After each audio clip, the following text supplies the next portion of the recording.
Vamos a hablar de la histopatología de la caries dental. Las lesiones que ustedes vieron, como mancha blanca, esa lesión inicial que comienza a nivel del esmalte dental, que tiene ese aspecto blanquecino, blanco cretáceo, vamos a explicar cuáles son los cambios morfológicos que suceden a nivel histopatológico y que provocan este cambio a nivel microscópico. El esmalte dental, como ustedes recuerdan, estaba constituido por cristales de hidroxiapatita y una escasa cantidad de sustancia orgánica. Esta matriz del esmalte es básicamente y en un 95% en volumen constituida por una matriz inorgánica. Esa matriz inorgánica está distribuida formando estos prismas del esmalte, como vimos en el video anterior, que durante el proceso de caries van a sufrir una desmineralización, haciendo que el espacio entre los prismas y entre los cristales aumente. Aumenta a expensas de la disminución del volumen de estos cristales de hidroxiapatita que sufren un proceso de desmineralización. Esa desmineralización, como vimos en el video anterior, va a provocar la aparición de poros que van a estar distribuidos de distinta manera a lo largo de la lesión. Vamos a tener una zona superficial que está graficada con el número 1, donde el esmalte permanece conservado anatómicamente. Esa zona superficial tiene alrededor de un espesor entre 20 y 50 micrones y donde hay una pérdida mineral ligera de aproximadamente un 1%. Luego, en la zona más profunda de esta lesión, que inicialmente es una lesión subsuperficial, ya que la mayor pérdida mineral se produce en esta zona, que es la zona del cuerpo de la lesión, donde tenemos una pérdida mineral con un volumen de poros de aproximadamente un 20%. Luego, en la zona más profunda, está graficada con el número 3 en esta imagen, tenemos la zona oscura, que es una zona constante. El 90-95% de las lesiones presentan esta zona oscura, donde la pérdida mineral en un inicio es igual a la de la zona del cuerpo de la lesión, pero que puede traducirse como una zona Silverstone, de quien hemos tomado este esquema. Este autor sugiere que en la zona oscura sucede una multitud de procesos de desmineralización y reprecipitación. Esa reprecipitación de sales de calcio y fosfato que ustedes vieron que se originaban dentro del cuerpo de la lesión en la clase de bioquímica, van a producir una obliteración parcial de estos poros que van a impedir la entrada del medio de montaje que se utiliza para la observación por medio de microscopía óptica, y al no entrar el medio de montaje en esta zona, lo que se traduce en la imagen que se obtiene utilizando una microscopía óptica con luz transmitida es una opacificación de esa zona que está llena de aire. Esa zona se ve de un color oscuro, negro, marrón oscuro, y es lo que le da el nombre a esta zona oscura. Y luego en mayor profundidad, que es lo que tenemos en la zona 4, tenemos esa zona translúcida, donde en realidad hay una cierta pérdida de mineral, la que produce una reprecipitación sobre un esmalte que ha sufrido una desmineralización leve. Esto se ve a nivel de la ultraestructura, en realidad se ha comprobado por medio de estudios de microscopía electrónica de transmisión, y en esa zona más profunda, donde la desmineralización comienza alrededor de los prismas, el medio de montaje que se utiliza puede entrar entre los prismas, haciendo que esa zona sea transparente. El medio de montaje, vamos a ver más adelante esto nuevamente, que se utiliza para ver esta zona translúcida, es la quinolina. La quinolina es una sustancia que tiene un índice de refracción igual al de los cristales de hidroxiapatita. Es por eso que se enmascaran, el medio de montaje se homologa a los cristales de hidroxiapatita, y es en esa zona del frente de avance de la lesión que se ve este aspecto traslúcido que enmascara las estructuras histológicas. Aquí tenemos un esquema donde se ve esa zona oscura delimitando la lesión. Están repetidos la imagen de los poros que vimos en la diapositiva anterior, y fíjense que tenemos entonces esa zona superficial y la lesión que, bueno, esto es un esquema y la lesión está exagerada en tamaño en el esquema de la izquierda, pero vemos una lesión que entonces tiene su mayor pérdida mineral en la zona central. La zona superficial, esto también tenemos que aclararlo, se produce porque hay una doble precipitación de sales de calcio y fosfato, por un lado provenientes de la desmineralización del esmalte, y por otro lado provenientes de ese superávit de iones de calcio y de fosfatos provenientes de la saliva. Aquí vemos dos imágenes de la misma lesión observada por microscopía óptica. A la izquierda vemos la lesión vista por luz transmitida, donde lo que se identifica o se puede visualizar claramente es el límite de esa lesión con esa zona oscura. Fíjense que la superficie del esmalte está conservada, y a la derecha vemos la misma lesión vista por microscopía óptica con luz polarizada.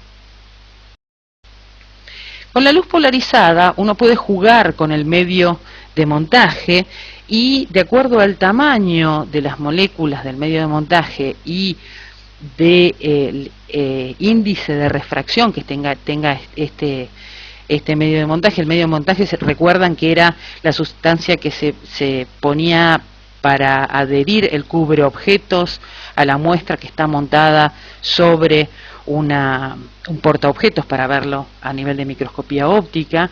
El medio de montaje que se utilizó aquí, en la imagen, las dos imágenes superiores, las tres imágenes son de la misma lesión.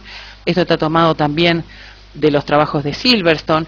La imagen superior izquierda, lo que se ha utilizado es el agua, y fíjense que lo único que vemos, o que podemos distinguir, las zonas que podemos distinguir, es la zona superficial, y luego toda una zona de la lesión, pero no podemos distinguir la zona del cuerpo de la lesión de la zona oscura.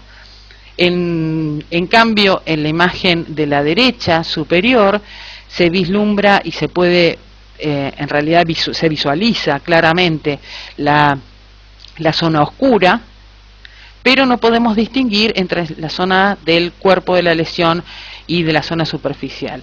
En este punto de la carrera y de este curso, lo que quiero que quede claro es que con un mismo medio de montaje no pueden visualizarse todas las zonas que se producen en la lesión de la caries de esmalte, ¿sí? Y lo que es interesante de observar es la imagen inferior, donde vemos una imagen de una microradiografía. Una microradiografía es una imagen radiográfica que se obtiene de un corte histológico, en este caso el mismo corte que se visualizó por microscopía óptica en las imágenes superiores, y en donde ustedes pueden observar como una zona más oscura la zona donde se ha perdido el calcio, y que corresponde a la zona central del cuerpo de la lesión. Pero fíjense que la imagen radiográfica no da la imagen, y en este caso microradiográfica, que es una radiografía que se toma en condiciones especiales, de un corte histológico que pasa por el centro de la lesión de caries. Lo único que se ve es una zona central más pequeña que el tamaño de la lesión real, donde se ve la mayor pérdida de calcio, y que, repito, no reproduce el tamaño y la dimensión real de la lesión.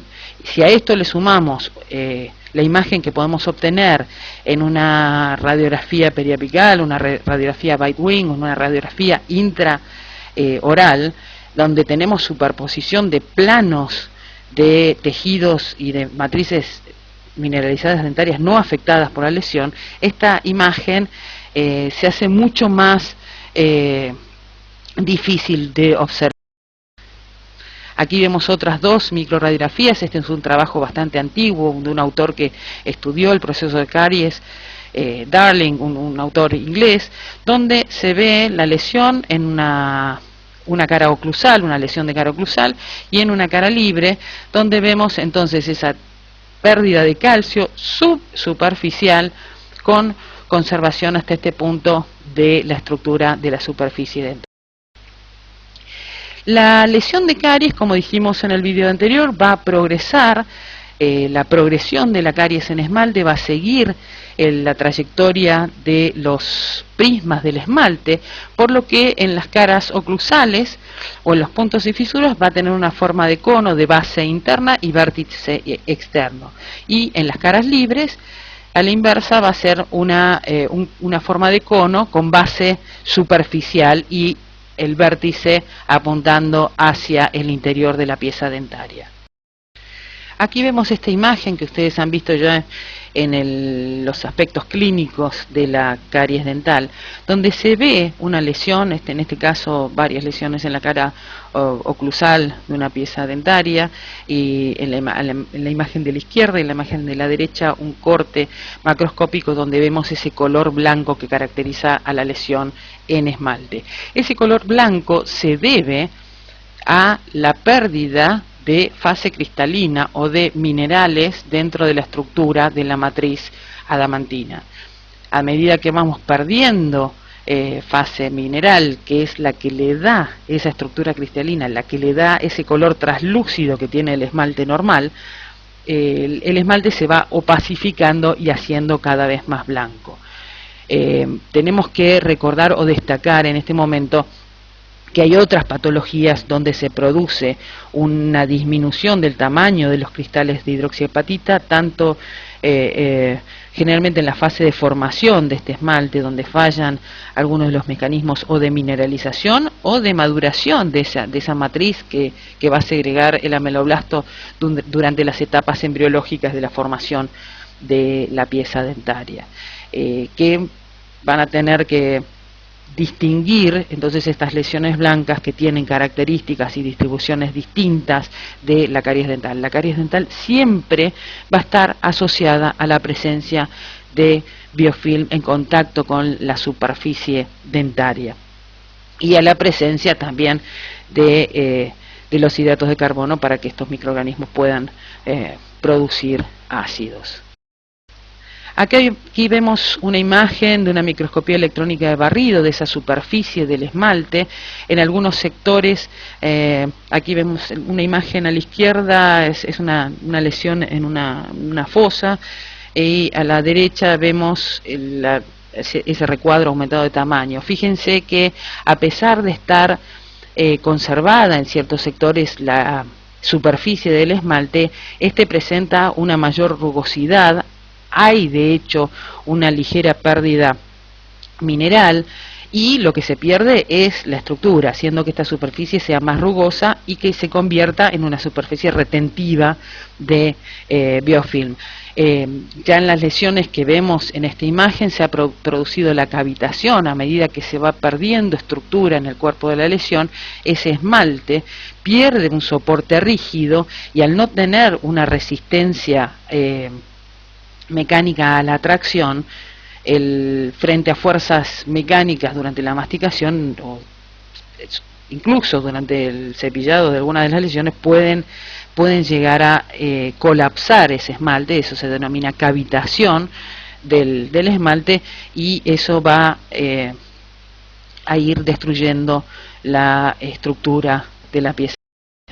A medida que avanza la lesión va a avanzar en profundidad hasta destruir ese esmalte y en un momento se encuentra con el límite entre el esmalte y la dentina, esa unión amelodentinaria o ese límite amelodentinario, donde la lesión empieza a afectar la matriz dentinaria. Recordemos que la caries es un proceso que afecta a las estructuras mineralizadas dentarias, esmalte, dentina y cemento. Si bien en la mayor parte de los libros se toma como, en algunos casos se los toma hasta como entidades distintas a la caries del esmalte, de la caries dentinaria, porque la dentina tiene un origen embriológico distinto y, a diferencia del esmalte, tiene presencia de elementos celulares. Recuerden que en esa dentina vamos a tener las prolongaciones odontoblásticas. Lo mismo sucede con el cemento, que es un tejido de origen mesenquimático donde tengo presencia de elementos celulares y hacen que la progresión de la lesión cambie. La dentina es un tejido que tiene una menor mineralización que el esmalte, tiene una fase orgánica importante. Como todo tejido conectivo, esa matriz extracelular va a estar constituida por proteínas, en mayor medida por colágeno, que también van a sufrir un proceso de destrucción, por lo cual en la caries dentinaria, y me adelanto, en la caries de cemento pasa lo mismo. Además del proceso de desmineralización, vamos a tener un proceso de degradación y destrucción de la matriz orgánica que tiene gran importancia en estas lesiones. Una vez que en la progresión de la caries la lesión llega a esa dentina, acá tenemos otra imagen de una lesión en una cara oclusal que se ha cortado transversalmente. La imagen macroscópica nos deja ver esa lesión que ha avanzado sobre la dentina, que tiene una expansión lateral por el límite amelodentinario una vez que la lesión llega a dentina, ¿sí? Esa lesión tiene una pigmentación que se produce intrínsecamente durante el proceso de la lesión.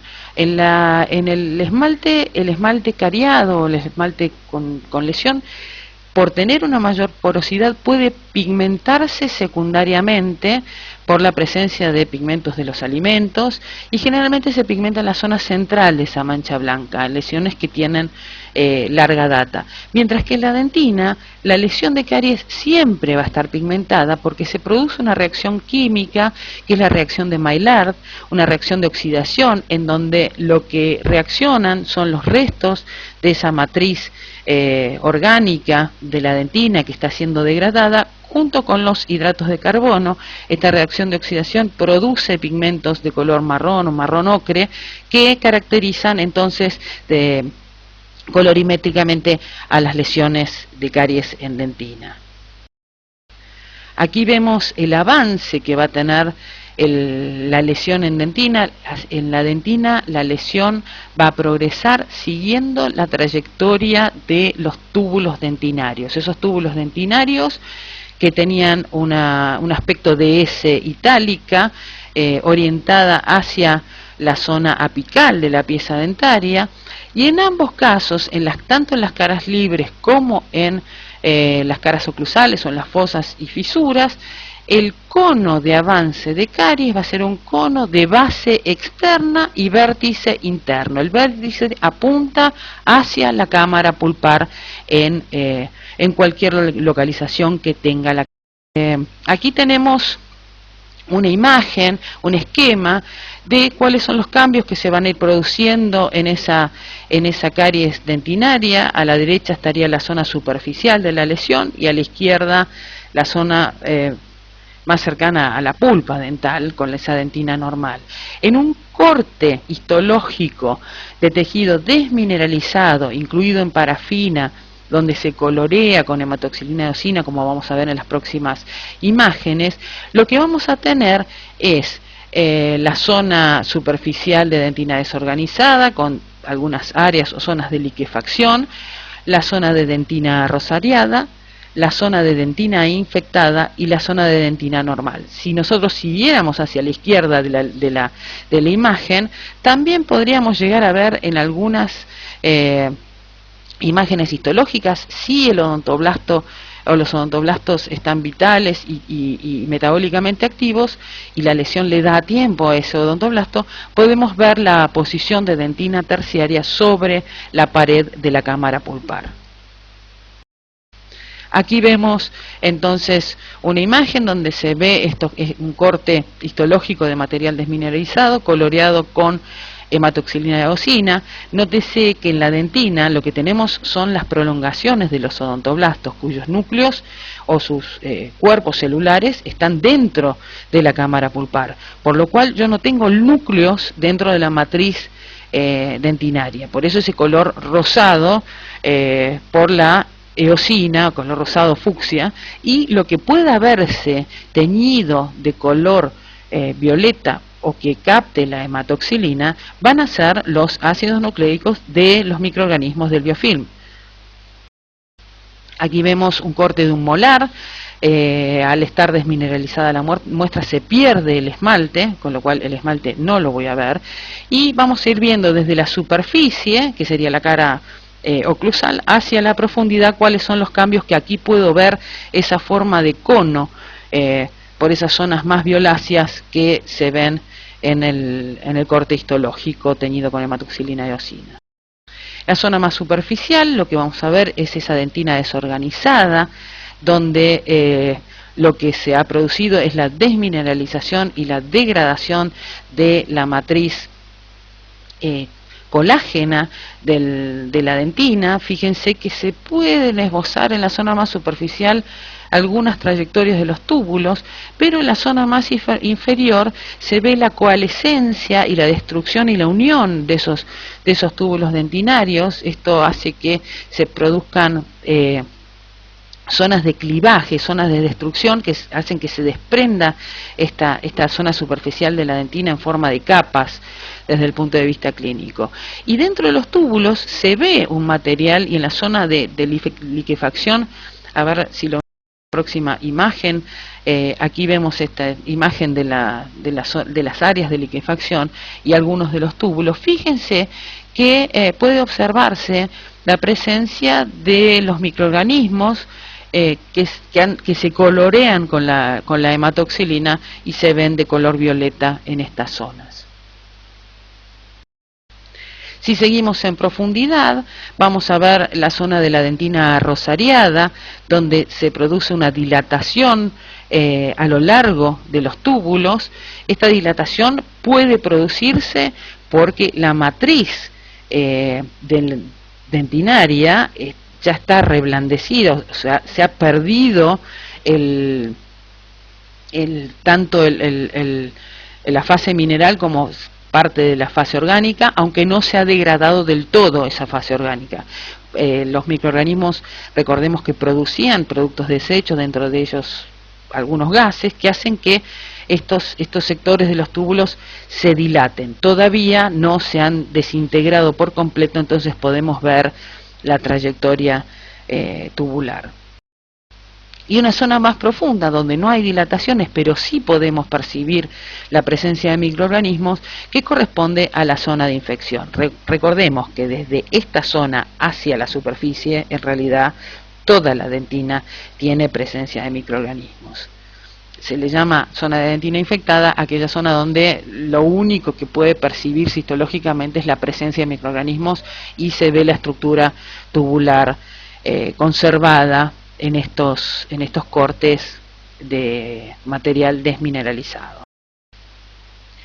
Y finalmente, en la zona más profunda, aquí lo que vemos es el límite entre esa dentina secundaria y, en la zona más inferior, la dentina terciaria. Esa dentina terciaria tiene la característica de ser menos mineralizada, donde los túbulos tienen una trayectoria más irregular y, repito, se puede fabricar o la pueden fabricar aquellos odontoblastos que estén vivos y, obviamente, y que estén metabólicamente activos. Otra manera de la que se puede estudiar la lesión de caries, que ya la utilizamos para estudiar la caries en esmalte, es empleando cortes por desgaste de piezas dentarias, en este caso con lesiones de caries. En la imagen de la izquierda podemos ver que en estos estudios sí se ve el esmalte, y los cambios que observamos de coloración en la dentina corresponden a los cambios que sufre el tejido dentario durante el proceso de caries. Aquí no hay una coloración histológica. La flecha 1 lo que está señalando es la zona de la dentina desorganizada, que dijimos que se producía esa reacción de Maillard y ese color marrón ocre. El número 2 está señalando la zona de dentina desmineralizada, que esa desmineralización se produce en el frente de avance de la lesión, y estas dos zonas corresponderían a la lesión de caries propiamente dicha. En profundidad, en la flecha 3 podemos ver la dentina traslúcida, esa dentina que se producía por la obliteración de los túbulos dentinarios. Esa obliteración de los túbulos dentinarios se produce activamente por acción del odontoblasto, y hay una cuarta flecha que tenemos acá, que está señalando esa zona de dentina oscura. Esa dentina oscura tiene distintas explicaciones desde el punto de vista histopatológico. Hay algunos autores que sostienen que corresponde exclusivamente a un artefacto de técnica, ya que no todos los túbulos son paralelos y quedan abiertos, y en esa zona muchas veces no entra, puede haber zonas donde no entra el medio de montaje, por eso se ven opacas. Y también pueden deberse a la aparición de lo que se llaman los túbulos muertos, en realidad, o zonas donde se ha muerto el odontoblasto y ese túbulo queda vacío, donde no se puede producir tampoco la producción de dentina terciaria. Y esa flecha roja y blanca, o blanca y roja, como quieran llamarla, está señalando la lesión de caries en esmalte, que también va a seguir progresando, por lo cual esta es una lesión que no sería una caries de dentina exclusivamente, sino que siempre es una caries en esmalte y dentina o amelodentinaria. Aquí tenemos entonces el esquema con las distintas zonas, desde la zona de la superficie, por microscopía óptica y en cortes por desgaste.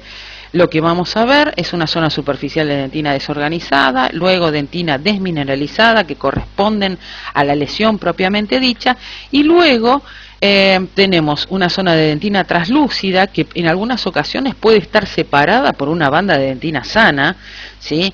De la zona de desmineralización, y una zona de dentina terciaria. Aquí tenemos una imagen donde se repiten a la izquierda las capas histopatológicas, que son las que ustedes tienen que conocer, y a la izquierda tienen las zonas desde el punto de vista clínico. Esta es una diapositiva que consensuamos en su momento, la cátedra de anatomía patológica con la cátedra de odontología preventiva, pero hay un nuevo consenso que se está empezando a utilizar desde este año en estas clases, donde varía un poquito la denominación de las capas de la dentina, o de las capas de la caries dentinaria desde el punto de vista clínico. Les pido que tomen la denominación que tiene esta diapositiva en lo que respecta a la histopatología, ya que el consenso tiene unas denominaciones que no son las adecuadas para nosotros desde el punto de vista histopatológico. ¿Qué pasa con la caries en cemento? En cemento, en primer lugar, ese cemento, para que pueda producirse una lesión de caries, tiene que estar expuesto al medio bucal, por lo cual tiene que haber una lesión periodontal que exponga ese cemento. Ustedes recuerdan que el cemento dental forma parte del periodonto de inserción. Por un lado, las fibras colágenas del ligamento periodontal se insertan en este cemento, y por el otro lado se insertan al hueso. En el caso en que quede expuesto, esto quiere decir que también se ha perdido ese ese ligamento periodontal, y las zonas donde estaban insertadas estas fibras colágenas del ligamento, esas fibras de Sharpey, quedan desnudas. Son estas zonas que vemos a la derecha como imágenes triangulares, donde la placa puede atraparse también fácilmente. El cemento tiene un espesor muy delgado y por su estructura, esa estructura laminar, se va a ir desprendiendo en forma de capas. En un primer momento muy inicial, la superficie del esmalte también, la superficie del cemento también queda como conservada, como en el caso de la lesión en esmalte, y también esto sucede en dentina, y la lesión empieza progresando de una manera subsuperficial, pero esto es muy fugaz porque se pierde rápidamente este cemento, y si hay un tratamiento periodontal, al hacer el tratamiento periodontal también se pierde por las maniobras mecánicas que se hacen durante el tratamiento, con lo cual de cemento rápidamente se convierten en caries de cemento y dentina. La caries de cemento, ese cemento se pierde, afecta o involucra a la dentina, y por eso muchas veces se las llama caries, directamente caries de raíz. Aquí tenemos la misma imagen que en la diapositiva que mostramos antes. Puse una serie de flechas porque no tengo un puntero para usar en el video, y por eso les puse todos estos números, y voy a empezar por el número más alto, el 7, que está abajo de todo, que está señalando precisamente ese cemento dental en este corte histológico. Ese cemento, fíjense que tiene un espesor muy delgado y se pierde rápidamente al producirse la lesión de caries en radicular. En el punto 2, de la flecha número 2, lo que tenemos señalado es precisamente esa zona de desorganización o de dentina desorganizada. Algunos lo llaman dentina destruida, pero es la dentina desorganizada donde se ha producido la desmineralización y la degradación de la matriz dentinaria. El esmalte también sufrió los mismos procesos, pero se ha descombrado y perdido totalmente. El 1 está señalando el esmalte en la zona más coronal de este corte histológico, y el esmalte, a medida que se va perdiendo el soporte dentinario, también puede sufrir ya no un proceso de cavitación, sino de fractura por no tener el soporte dentinario firme por debajo, ¿sí?, o en profundidad. La flecha número 3 está señalando la zona de desmineralización, que tiene generalmente ese color beige o amarillento. La flecha 4, una zona de dentina translúcida. La 5 señala algunas de esas zonas de dentina opaca. Y la flecha número 6 está señalando la gran aposición de dentina terciaria que se produjo en esta lesión. Les dejo la lista de la bibliografía de donde pueden estudiar este tema, donde pueden leer el tema de histopatología de la caries dental. Algunos de los libros están disponibles y están disponibles en internet. Y cualquier cosa se comunican vía campus si tienen algún tipo de inconvenientes.